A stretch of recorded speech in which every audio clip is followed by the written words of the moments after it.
Good morning. দেখো আজকে কি এনেছে তোমাদের দাদাভাই বাজার থেকে। আমার ফেভারিট মাছ। আর এই দেখো আমি মশলাও রেডি করে নিয়েছি একদম।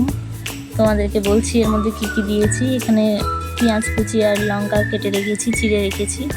চলো এবার রান্নায় চলে যাই। কড়াই বসিয়ে দিয়েছি, গরম হয়ে গেছে, তেলও দিয়ে দিলাম। তেলটা ভালো করে গরম হয়ে গেলে এবার মাছগুলো ছেড়ে দেবো একে একে।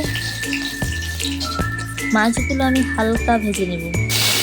আমি ঠিক সঠিক ভাপা করছি না, তবে সর্ষে দিয়েই করব। মাছগুলো হালকা আমি ভেজে নেব এপাশ ওপাশ। মাছগুলো দিয়ে দিলাম তেলের মধ্যে।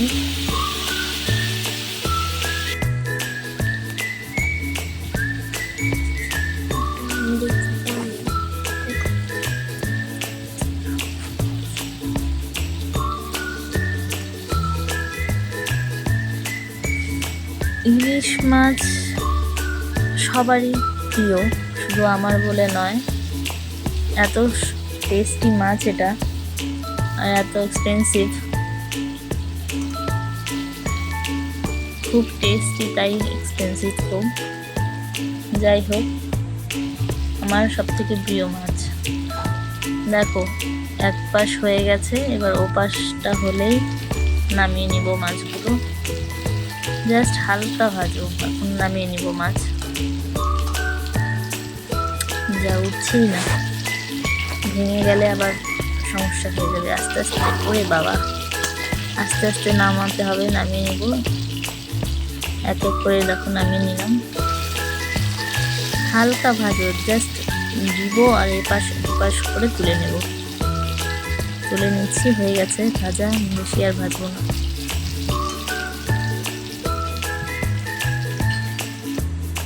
দেখো তুলে নিলাম। এবার ওই তেলের মধ্যেই ফোড়নে দিয়ে দিব শুকনো লঙ্কা, একটু গোটা জিরে দিতেই হবে। ইলিশ মাছ গোটা জিরে ছাড়া অসম্পূর্ণ। দিয়ে দিলাম। এবার আমি দিয়ে দিব একটু পেঁয়াজ কুচি, কারণ তোমরা তো জানোই আমি পেঁয়াজ ছাড়া মাছ রান্না করি না, তোমাদেরকে আগেও বলেছি। অল্প দেব, কিন্তু দেব। আর এখন পেঁয়াজটা ভালো করে লাল লাল করে ভেজে নেব। আর এই দেখো মশলাটা পুরোপুরি রেডি করে নিয়েছি।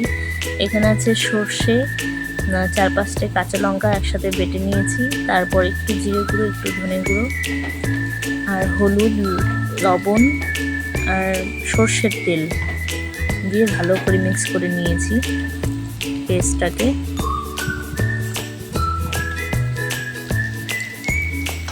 হালকা ভাজা হয়ে এসেছে পেঁয়াজটা, আর একটু ভেজে নেব।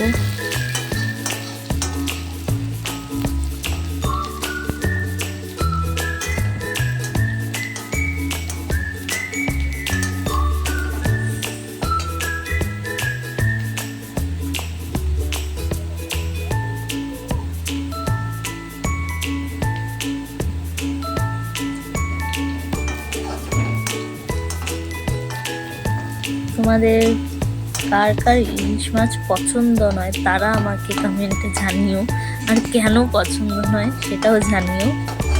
কারণ ইলিশ মাছ পছন্দ নেই এমন মানুষ খুব কম আছে, তাই বললাম কার কার পছন্দ হয় না তারা আমাকে কমেন্টে জানিও। দেখো পেঁয়াজটা ভাজা হয়ে এসেছে একদম ঠিকঠাক। এবার আমি মশলাটা দিয়ে দেব। এবার একটু বাটিটা দিয়ে জল দিয়ে দেবো, মশলার জলটা দিয়ে দেবো, ব্যাস। পাশে আমি গরম জল বসিয়ে নিয়েছি ঝোলের জন্য।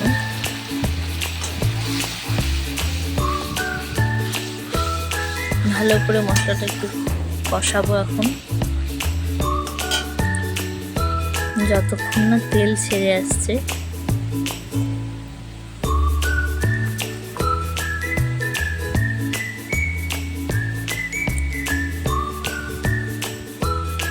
এবার মাছগুলো দিয়ে দেবো আমি। মোটামুটি জল হালকা শুকিয়ে এসেছে, মাছটা দিয়ে দেবো।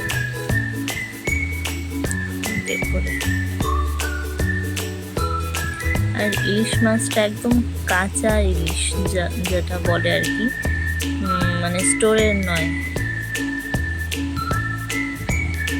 এই ইলিশ খেতে খুব টেস্টি হয় স্টোরের ইলিশের থেকে। দেখো তেল ছেড়ে এসেছে একদম পুরো। চাইলে এভাবেই নামিয়ে খাওয়া যেতে পারে, বাট আমি একটু জল দিব। এই যে গরম জল করে নিয়েছি, এবার একটু জল দিয়ে দেব, তাহলে মাছগুলো, আমি তো মাছ হালকা ভেজেছি, মাছগুলো বয়েল হয়ে যাবে, সুন্দর বয়েল হয়ে একটা গ্রেভি গ্রেভি হবে।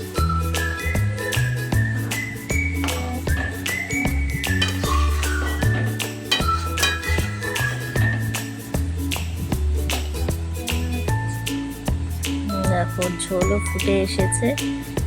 এরপরে আমি একটু ঢাকা দিয়ে দেব। এখন ঢাকা দিয়ে দিব। ঢাকা দিয়ে আমি কাঁচা লঙ্কা, ঢাকাটা তুলে আবার কাঁচা লঙ্কা চেরা দিয়ে সার্ভ করে নেব এক্ষুনি। এই দেখো হয়ে গেল। তোমাদের কাদের কাদের ভালো লাগলো কমেন্টে জানিও এবং সাবস্ক্রাইব করে দিও।